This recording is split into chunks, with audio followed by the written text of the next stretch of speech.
Ligasiya ni kanhi Senador Bobby Barbers, buhi gihapon hangtod kuman. Happy birthday, Daddy!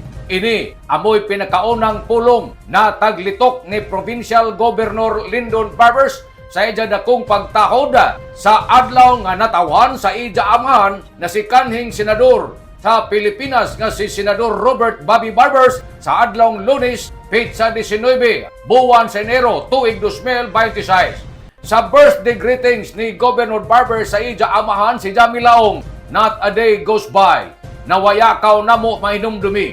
Isa na gajud gihapon an ako wish na tana jaon kaw diri. We miss you, Daddy. An imo tingog, an imo tambag, sanan an imo kaligo na pirmi nimo tagpakita. Dili ra sa ato pamilya kundi sa tanan nimo nga tag-alagaran. Salamat karajaw, Daddy, sa kinabuhi na puno ng gugma sa nan serbisyo. Your principles remain my compass. Buhi gyapon ang imo legacy. Dili lamang sa serbisyo sanan sa ako kiniladman sa ako kasing-kasing. Happy birthday in heaven, Daddy. Guide us every day. We love you. Ini amoy tagluwatan na mensahe ni Provincial Governor Lyndon Barbers sa adlaw nga tawhan sa ijahamahan Senador Robert Bobby Barbers. Nanukan, gikan diri sa Kapitolyo, ini si Marichinars Marconsim Vlogs, Mario Cunali Simulaong salamat, marajaw na adlaw, natong tanan.